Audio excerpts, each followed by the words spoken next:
Hello everyone, welcome to my channel Sheetal with UGC NET Hindi JRF. तो कैसे हैं आप सभी? मैं भी एकदम ठीक हूँ।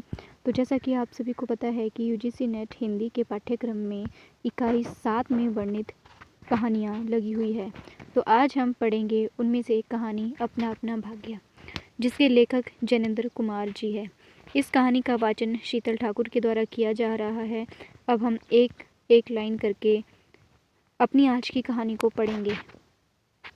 बहुत कुछ निरुद्देश्य घूम चुकने पर हम सड़क के किनारे की एक बेंच पर बैठ गए। नैनीताल की संध्या धीरे धीरे उतर रही थी। रुई के रेशे से भाप से बादल हमारे सिरों को छू छू कर बेरोक टोक घूम रहे थे। हल्के प्रकाश और अंधियारी से रंग कर कभी वे नीले दिखते, कभी सफ़ेद, और फिर देर में अरुण पड़ जाते। वे जैसे हमारे साथ खेलना चाह रहे थे। पीछे हमारे पोलो वाला मैदान फैला था। सामने अंग्रेजों का एक प्रमोद गृह था, जहाँ सुहावना रसीला बाजा बज रहा था, और पार्श्व में था वह सुरम्य अनुपम नैनीताल। ताल में किश्तियाँ अपने सफ़ेद पाल उड़ाती हुई एक दो अंग्रेज यात्रियों को लेकर इधर से उधर और उधर से इधर खेल रही थी। कहीं कुछ अंग्रेज एक एक देवी सामने प्रस्थापित कर अपनी सुई सी शक्ल की डोंगियों को मानो शर्त बांधकर सरपट दौड़ा रहे थे। कहीं किनारे पर कुछ साहब अपनी बंसी डाले सधैर्य एकाग्र एकस्थ एक निष्ठ मछली चिंतन कर रहे थे। पीछे पोलो लाल में बच्चे किलकारियां मारते हुए हॉकी खेल रहे थे। शोर, मारपीट, गाली गलौज जो जैसे खेल का ही अंश था, इस तमाम खेल को उतने क्षणों का उद्देश्य बना। वे बालक अपना सारा मन, सारी देह, समग्र बल और समूची विधा लगाकर मानो खत्म कर देना चाहते थे। उन्हें आगे की चिंता न थी, बीते का ख्याल न था। वे शुद्ध तत्काल के प्राणी थे। वे शब्द की संपूर्ण सच्चाई के साथ जीवित थे। सड़क पर से नर नारियों का अविरल प्रवाह आ रहा था और जा रहा था। उसका न ओर था न छोर। यह प्रवाह कहाँ जा रहा था और कहाँ कहाँ से आ रहा था, कौन बता सकता है? सब उम्र के, सब तरह के लोग उसमें थे। मानो मनुष्यता के नमूनों का बाजार सजकर सामने से इठलाता निकला चला आ रहा है। अधिकार गर्व में तने अंग्रेज उसमें थे, और चीथड़ों से सजे घोड़ों की बाग थामे वे पहाड़ी उसमें थे, जिन्होंने अपनी प्रतिष्ठा और सम्मान को कुचलकर शून्य बना लिया है, और जो बड़ी तत्परता से दुम हिलाना सीख गए हैं। भागते भागते, हंसते, शरारत करते लाल लाल अंग्रेज बच्चे थे, और पीली पीली आंखें फाड़े पिता की उंगली पकड़कर चलते हुए अपने हिंदुस्तानी नैनिहाल भी थे। अंग्रेज पिता थे जो अपने बच्चों के साथ भाग रहे थे, हंस रहे थे और खेल रहे थे। उधर भारतीय पितृदेव भी थे, जो बुजुर्गों को अपने चारों तरफ लपेटे धन संपदा के लक्षणों का प्रदर्शन करते हुए चल रहे थे। अंग्रेज रमणियाँ थी जो धीरे धीरे नहीं चलती थी, तेज चलती थी। उन्हें न चलने में थकावट आती थी, न हंसने में मौत आती थी। कसरत के नाम पर घोड़े पर भी बैठ सकती थी, और घोड़े के साथ ही साथ जरा जी होते ही किसी किसी हिंदुस्तानी पर कोड़े भी फटकार सकती थी। वे दो दो, तीन तीन, चार चार की टोलियों में निशंक निरापद इस प्रवाह में मानो अपने स्थान को जानती हुई सड़क पर चली जा रही थी। उधर हमारी भारत की कुल लक्ष्मी सड़क के बिल्कुल किनारे दामन बचाती और संभालती हुई साड़ी की कई तहों में सिमट सिमट कर लोक लाज, स्त्रीत्व और भारतीय गरिमा के आदर्श को अपने परिवेशनों में छिपाकर सहमी सहमी धरती में आंख गाड़े कदम कदम बढ़ रही थी। इसके साथ ही भारतीयता का एक और नमूना था। अपने कालेपन को खुरच खुरच कर बहा देने की इच्छा करने वाला अंग्रेजी दा पुरुषोत्तम भी थे, जो नेटिवों को देखकर मुंह फेर लेते थे और अंग्रेज को देखकर आंखें बिछा देते थे और दुम हिलाने लगते थे। वैसे वे अकड़कर चलते थे, मानो भारत भूमि को इसी अकड़ के साथ कुचल कुचल कर चलने का उन्हें अधिकार मिला है। घंटे के घंटे सरक गए। अंधकार गाढ़ा हो गया, बादल सफ़ेद होकर जम गए, मनुष्य का वह तांता एक एक कर क्षीण हो गया। अब इक्का दुक्का आदमी सड़क पर छतरी लगाकर निकल रहा था। हम वहीं के वहीं बैठे थे। सर्दी सी मालूम हुई, हमारे ओवरकोट भीग गए थे। पीछे फिरकर देखा, यह लाल बर्फ की चादर की तरह बिल्कुल स्तब्ध और सुन पड़ा था। सब सन्नाटा था। तल्ली लाल की बिजली की रोशनियां दीप मालिका सी जगमगा रही थी। वह जगमगाहट 2 मील तक फैले हुए प्रकृति के जल दर्पण पर प्रतिबिंबित हो रही थी और दर्पण का कांपता हुआ, लहरें लेता हुआ वह जल प्रतिबिंबों को 100 गुना, 1000 गुना करके उनके प्रकाश को मानो एकत्र और पूंजीभूत करके व्याप्त कर रहा था। पहाड़ों के सिर पर की रोशनियां तारों सी जान पड़ती थी। हमारे देखते देखते एक घने पर्दे ने आकर इन सबको ढक लिया। रोशनियां मानो डर गई, रोशनियां मानो मर गई, जगमगाहट लुप्त हो गई। वे काले काले भूत से पहाड़ भी इस सफ़ेद पर्दे के पीछे छिप गए। पास की वस्तु भी न दिखने लगी, मानो यह घनीभूत प्रलय था। सब कुछ इस घनी गहरी सफ़ेदी में दब गया। एक शुभ्र महासागर ने फैलकर संस्कृति के सारे अस्तित्व को डुबो दिया। ऊपर नीचे चारों तरफ वह निर्भेद्य सफ़ेद शून्यता ही फैली हुई थी। एक ऐसा घना कोहरा हमने कभी न देखा था। वह टप टप टपक रहा था। मार्ग अब बिल्कुल निर्जन चुप था। वह प्रवाह न जाने किन घोंसलों में जा छिपा था। वह वृत्ताकार शुभ्र शून्य में कहीं से 11 बार टन टन हो उठा, जैसे कहीं दूर कब्र में से आवाज़ आ रही हो। हम अपने अपने होटलों के लिए चल दिए। रास्ते में 2 मित्रों का होटल मिला। दोनों वकील मित्र छुट्टी लेकर चले गए। हम दोनों आगे बढ़े। हमारा होटल आगे था। ताल के किनारे किनारे हम चले जा रहे थे। हमारे ओवरकोट तर हो गए थे। बारिश नहीं मालूम होती थी, पर वहाँ तो ऊपर नीचे हवा से कण कण में बारिश थी। सर्दी इतनी थी कि सोचा कोट पर एक कंबल और होता तो अच्छा होता। रास्ते में ताल के बिल्कुल किनारे पर बेंच पड़ी थी। मैं जीस में बेचैन हो रहा था। झटपट होटल पहुंचकर इन भीगे कपड़ों से छुट्टी पा गरम बिस्तर में छिपकर सोना चाहता था, पर साथ के मित्रों की सनक कब उठेगी, कब थमेगी, इसका पता न था, और वह कैसी क्या होगी इसका भी कुछ अंदाज़ा न था। उन्होंने कहा, आओ ज़रा यहाँ बैठे। हम उस चूते कोहरे में रात के ठीक 1 बजे तालाब के किनारे उस भीगी बर्फ सी ढकी हो रही लोहे की बेंच पर बैठ गए। 5, 10, 15 मिनट हो गए। मित्र के उठने का इरादा न मालूम हुआ। मैंने खिसियाकर कहा, चलिए भी, अरे जरा बैठो भी।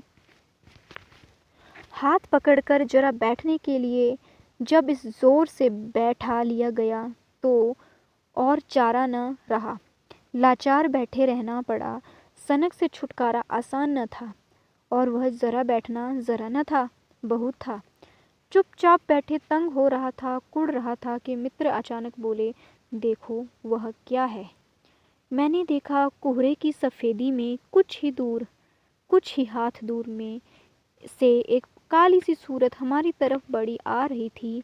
मैंने कहा, होगा कोई। 3 गज की दूरी से दिख पड़ा। एक लड़का सिर के बड़े बड़े बालों को खुजलाता चला आ रहा है।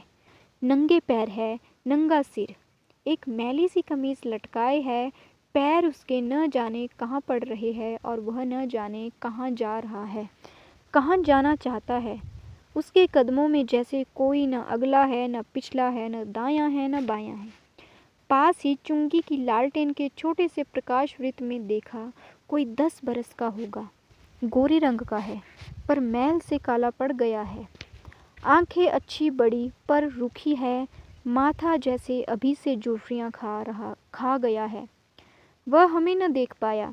वह जैसे कुछ भी नहीं देख रहा था, न नीचे की धरती, न ऊपर चारों तरफ फैला हुआ कोहरा, न सामने का तालाब और न बाकी दुनिया। वह बस अपने विकट वर्तमान को देख रहा था। मित्र ने आवाज़ दी, ए! उसने जैसे जागकर देखा और पास आ गया। तू कहाँ जा रहा है? उसने अपनी सूनी आंखें फाड़ दी। दुनिया सो गई, तू ही क्यों घूम रहा है? बालक, मौन मुख फिर भी बोलता हुआ चेहरा लेकर खड़ा रहा। कहाँ सोएगा? यहीं कहीं? कल कहाँ सोया था? दुकान पर। आज वहाँ क्यों नहीं? नौकरी से हटा दिया। क्या नौकरी थी?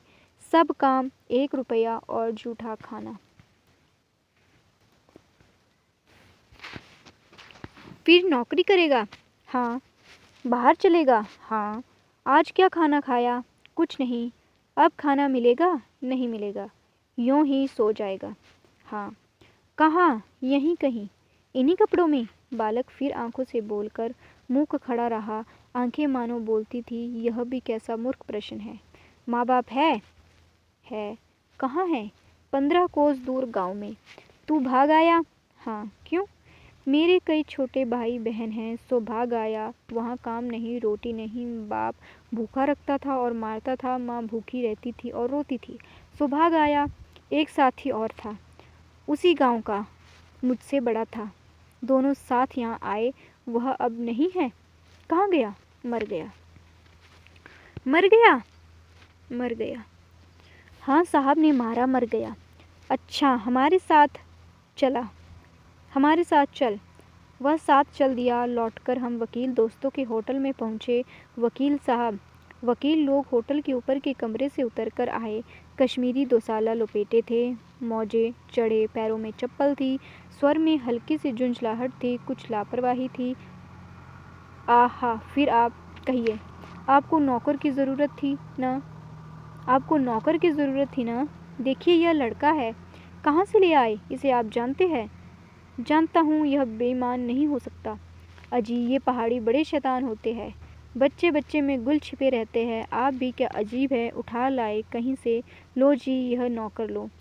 मानिए तो यह लड़का अच्छा निकलेगा। आप भी जी, बस खूब है।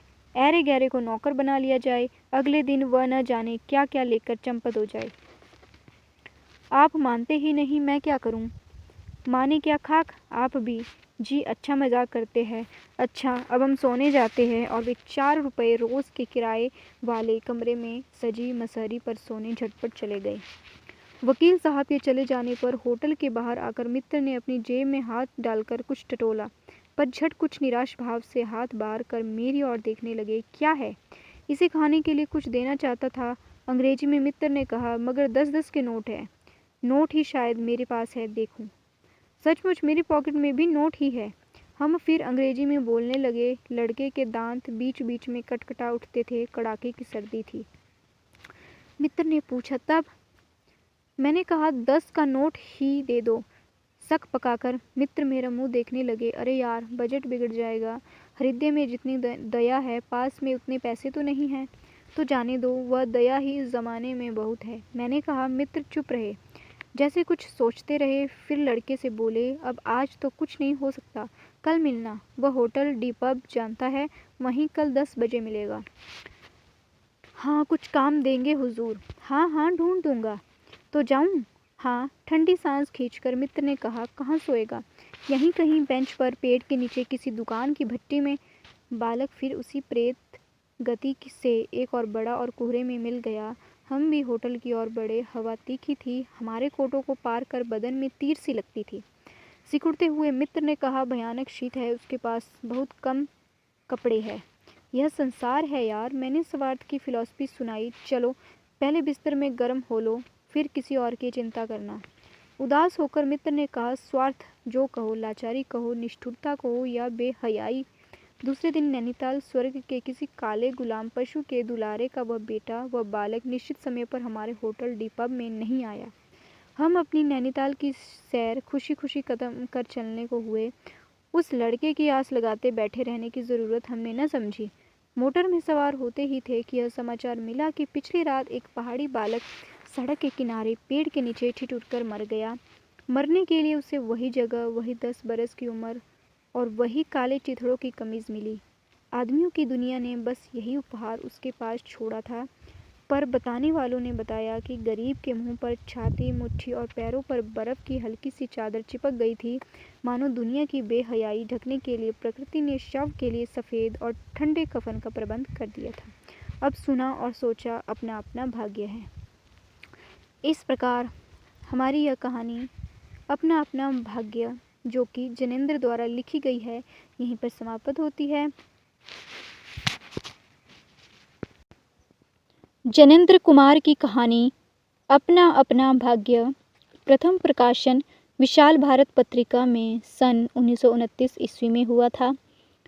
जैनेंद्र के कहानी संग्रह वातायन 1931 ईस्वी है। इस कहानी संग्रह में 13 कहानियाँ संकलित की गई है।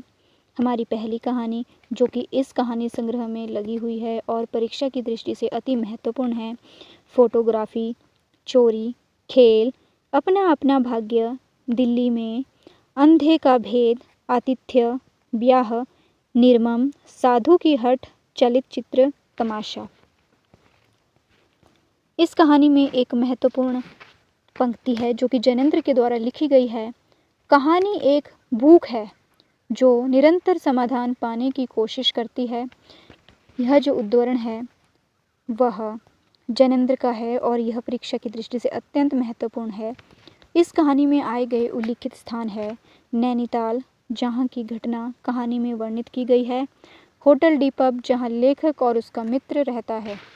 इस कहानी का प्रमुख उद्देश्य है मध्य वर्ग की खोखली सहानुभूति और भाग्य की क्रूरता को चित्रित करती है और उसके क्षुब्धता पर व्यंग्य करती है। यह कहानी सामाजिक भेदभाव, विषमता एवं पराधीनता को दिखाती है। इस कहानी में व्यापक विषमता आर्थिक और सामाजिक दोनों स्तर पर है।